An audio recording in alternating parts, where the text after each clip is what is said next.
Wherefore, Series 2, Episode 10. As a hill, Orion Jenkins has nothing to prove.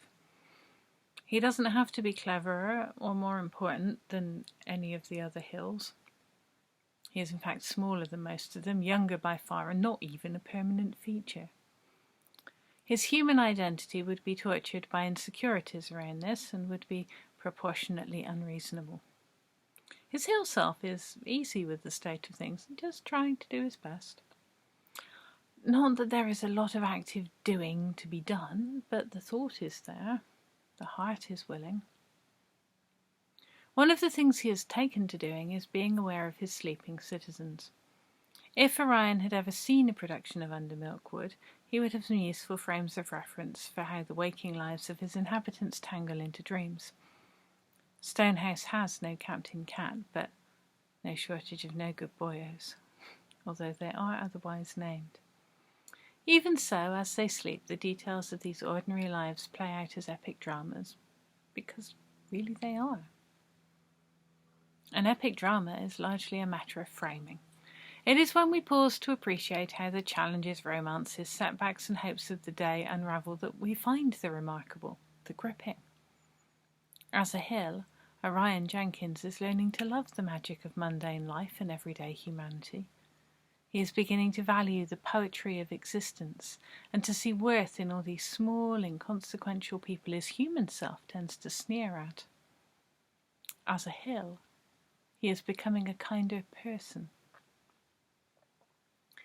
It is a process, learning how to be in environment, how to sense, feel, and understand the enormity of all the lives playing out upon him. Making sense of things isn't always instant.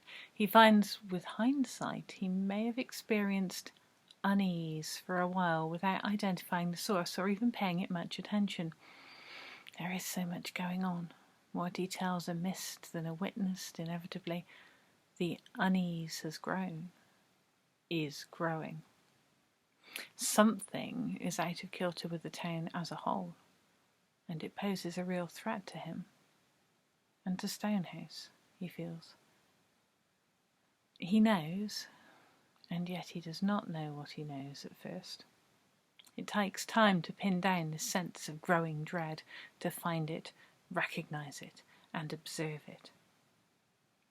Each night it makes one full circuit around his edge. It maps the precise point at which Orion's hill ends and the rest of Stonehouse begins, even though these boundaries shift all the time.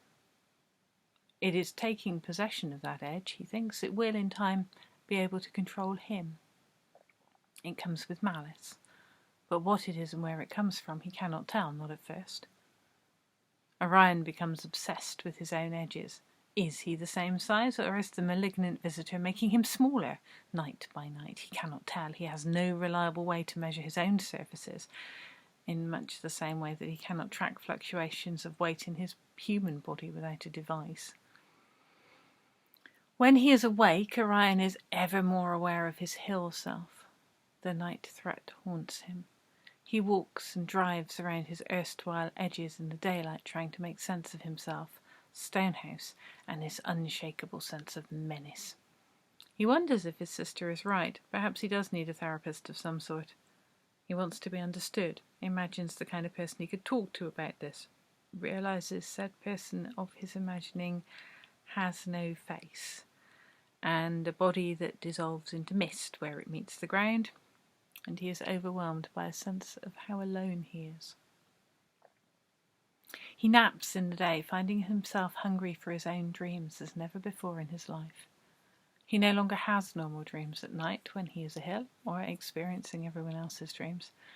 Orion needs his own dreams, but all he can find are fragments, dizzying moments when he is inside a house that is not a house, or being eaten by a giant snake with no eyes, or naked in Stroud Farmer's Market, trying to protect his modesty with packs of artisanal cheese. In all these broken fragments of dream there is a soundtrack. At first he does not notice it as music, because it's not his sort of music at all. Orion likes light opera, Gilbert and Sullivan, musicals, classic FM, and easy listening. He does not want to have to think about music. He certainly doesn't want to be challenged or unsettled by it. When he naps, his head fills with sounds. It is like no music he has ever sought. There are no memorable tunes. It is a riot made out of instruments, and it hounds him mercilessly even as he seeks refuge in sleep. He is increasingly uncomforted. Feeling close to madness, he phones his sister, demanding to see her. Cassiopeia refuses to see him, reminds him there is a global pandemic, a virus, a requirement not to meet people unnecessarily. But this is an emergency, he says. She sighs. He has spent his whole life crying wolf in this way, and even Orion is not surprised that Cassiopeia is not persuaded, now, at his hour of direst need.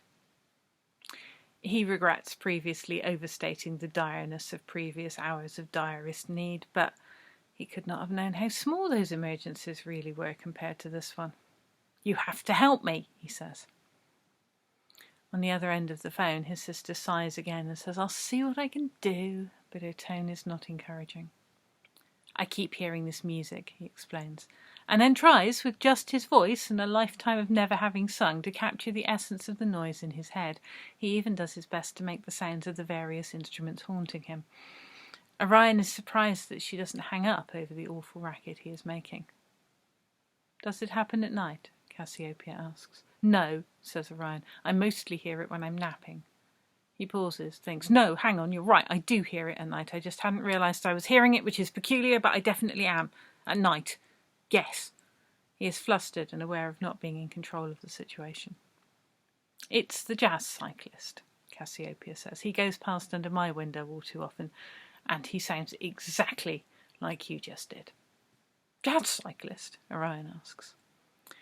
"Yes," Cassiopeia replies, deliberately patronising. "A man on a bicycle, cycling, whilst playing jazz very loudly." "How does he play jazz while cycling?" Orion asks. "They have technology now. All the young people seem to be blaring out music from their bicycles. Hadn't you noticed?" Orion admits that he had not. "Why does he keep going round Stonehouse? Why can I hear him in my sleep? It's very wrong, you know. It should be stopped." "I really can't help you there," Cassiopeia says, and sighs again, and hangs up. Orion stares at his silent phone as though expecting something useful from it. The device remains silent. He feels terribly alone, vulnerable, misunderstood, and unsupported. He phones his long-suffering solicitor and makes him listen to a 20-minute soliloquy about nothing at all.